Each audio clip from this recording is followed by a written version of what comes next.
Welcome back. We will conclude this week with advanced topics about algebraic data type. So it might be surprising, but a sum type with only one constructor can be very helpful. If you want to discriminate between two types that are structurally equivalent, but you want to assign a different semantics to the two different types. So let us define a type for euros. So you have a constructor euro and a float representing the amount of euros you have in your pocket. And let us define another type for dollars. Of course, dollars and euros are not the same. There is a conversion between them that must be applied. And you don't want to say that 10 euros is the same as $10.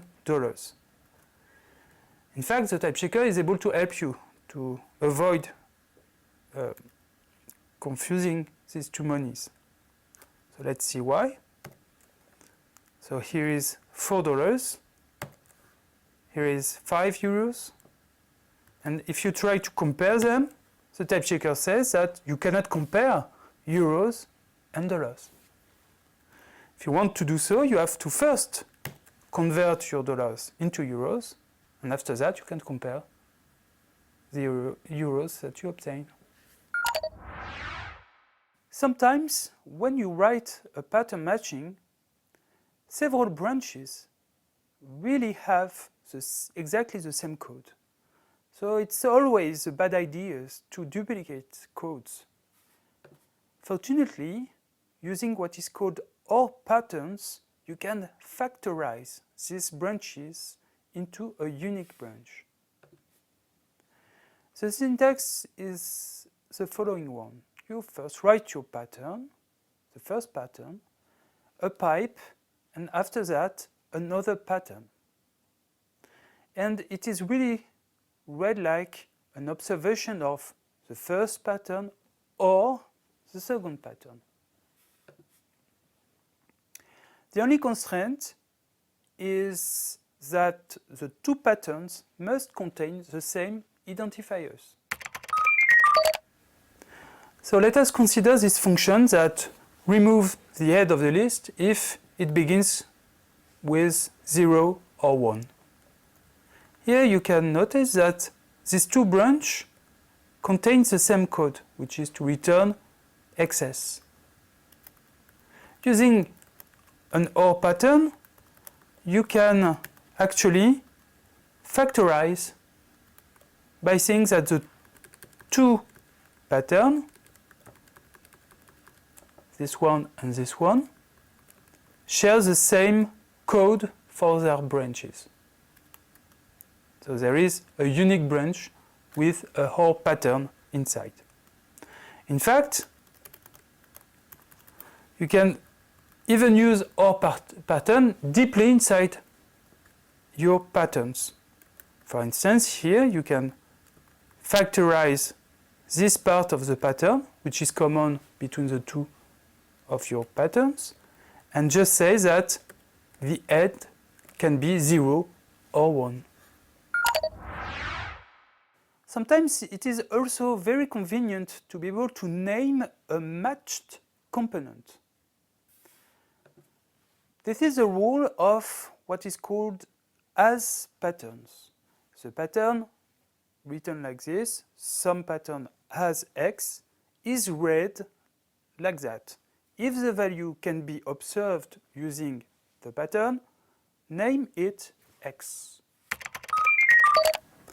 So imagine that we want to implement a function that duplicates the head of a list at the end of this list if it exists. In the case of empty list, of course, there is no head, so nothing to do. Now imagine that you have a list that starts with x.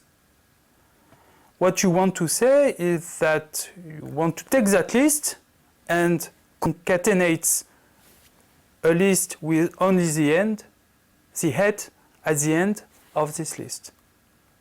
So you want to name the list that you have matched, and this is exactly the role of asL. So here you can reuse L, which is the list that has been matched, concatenated with X. And you get a valid function. There is also a notion of guard that can be attached to a branch. A guard is a Boolean expression that will be evaluated when we try to match a pattern. If the guard is true, and of course the pattern matches the value, then you will execute the branch. Even if the value is matched by the pattern, but the guard is false, you will not execute the branch and you will go to the next branch. To introduce a guard in a branch, we use the keyword when. So let us now implement a function that goes through a list and pushes the maximum of the list at the end of the list. To do so, we first have to notice that the empty list or the list that only contains one element are already valid output. Now imagine that you have at least two elements in the list.